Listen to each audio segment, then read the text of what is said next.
విద్యాశాఖ మంత్రి అండ్ అలాగే ఐటీ శాఖ మంత్రి నారా లోకేష్ గారు అయితే ఈ మెగా డిఎస్సి దాని మీద అయితే స్పందించారు. ఇప్పటి వరకు కూటమి అధికారంలోకి వచ్చి 7 నెలలైంది. ఈ మెగా డిఎస్సి గురించి అయితే నారా లోకేష్ గారు అయితే మాట్లాడుతూ ఉన్నారు. అండ్ ఒకసారి మనం గమనిద్దాం. ఈ ఎన్నికల కోడ్ ముగియగానే మెగా డిఎస్సి నోటిఫికేషన్ అయితే రిలీజ్ చేస్తారు. ఇప్పుడు ఈ ఎమ్మెల్సీ ఎలక్షన్స్ అనేవి అయితే ఉండబోతా ఉన్నాయి. ఈ ఎమ్మెల్సీ ఎలక్షన్స్ కోడ్ ముగిసిన వెంటనే మనకి మెగా డిఎస్సి అయితే రిలీజ్ చేస్తామని అయితే చెప్తా ఉన్నారు విలేకరులతో. అండ్ ఒకసారి మనం గమనిద్దాం. మార్చిలో ప్రక్రియ ప్రారంభించి విద్యా సంవత్సరం ప్రారంభంలోనే ఉపాధ్యాయుల పోస్టులు భర్తీ చేస్తామని ప్రకటించారు. అండ్ సమ్మర్ అయిపోయాక ఎలాగో కొత్త సంవత్సరం అనేది అది విద్యా సంస్థలకి స్టార్ట్ అవబోతా ఉంది.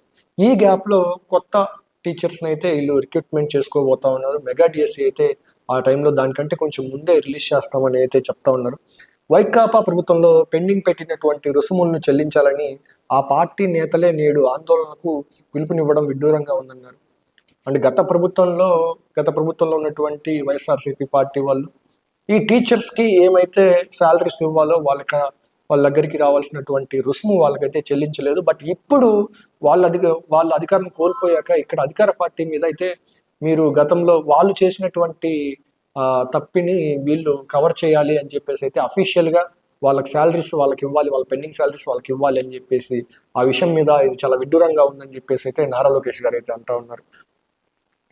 టీడీపీ పొలిటికల్ బ్యూరో సమావేశంలో పాల్గొనేందుకు శుక్రవారం మంగళగిరి పార్టీ కార్యాలయంలో వచ్చిన నారా లోకేష్ విలేకరులతో కాసేపు మాట్లాడారు. అండ్ అదేవిధంగా టీడీపీ హయాంలో 80% ఉపాధ్యాయుల పోస్టులు అయితే భర్తీ చేశారు.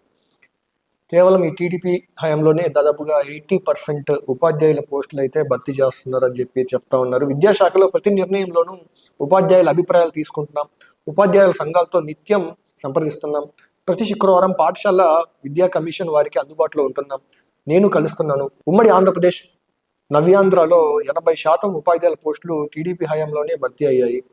దాదాపు ఇప్పుడు ఉన్నటువంటి 80% ఈ టీచర్స్ ఎవరైతే ఉన్నారో వాళ్ళు ఈ టీడీపీ హయాంలో మాత్రమే భర్తీ అయిన వాళ్ళని చెప్పేసి అయితే నారా లోకేష్ గారు అంటా ఉన్నారు. అండ్ అదేవిధంగా వైకాపా ప్రభుత్వం పెండింగ్ పెట్టిన 3,000 కోట్ల రుసుముల్లో తొలి విడతగా 800 కోట్లు రిలీజ్ చేశారు. అండ్ వాళ్ళు 3,000 కోట్లు ఈ పెండింగ్ బకాయిలు అనేవైతే టీచర్స్కి అయితే ఉంచారు ఉపాధ్యాయులకి. దాంట్లో గాను వీళ్ళకు దాదాపుగా ఒక 800 కోట్లు అయితే వాళ్ళు పెండింగ్లో ఒక 800 కోట్లు అయితే క్లియర్ చేయడం అయితే జరిగిందని చెప్తా ఉన్నారు. అండ్ జగన్ పెట్టిన ఆరోగ్యశ్రీ బకాయిలు, ఉద్యోగులు, ఉపాధ్యాయులు పెండింగ్ బిల్లులన్నీ చెల్లిస్తున్నాం. అండ్ జగన్మోహన్ రెడ్డి గారు పెండింగ్లో పెట్టినటువంటి ఈ అమౌంట్స్ అన్ని ఇప్పుడు మేము చిన్నగా క్లియర్ చేస్తున్నాం అని చెప్పేసి అయితే నారా లోకేష్ గారు చెప్పడం జరిగింది. అండ్ ఉపాధ్యాయుల బదిలీలకు కొత్త చట్టం, అండ్ ఉపాధ్యాయుల బదిలీలకు కూడా ఒక కొత్త చట్టం అయితే ఏర్పాటు చేస్తారు. అండ్ ఉపాధ్యాయుల బదిలీలకు పారదర్శకంగా నిర్వహించేందుకు కొత్త చట్టం తెస్తాం.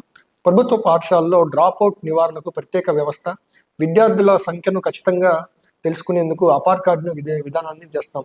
అండ్ విద్యార్థులు సంఖ్యను వాళ్ళు ఎంతమంది అయితే వస్తూ ఉన్నారు అంటే ఎంత స్ట్రెంత్ ఉందని చెప్పి దాని గురించి అయితే ఒక కొత్త అపార్ కార్డు విధానాన్ని అయితే తీసుకొస్తున్నామని చెప్పేసి అయితే నారా లోకేష్ గారు చెప్పారు.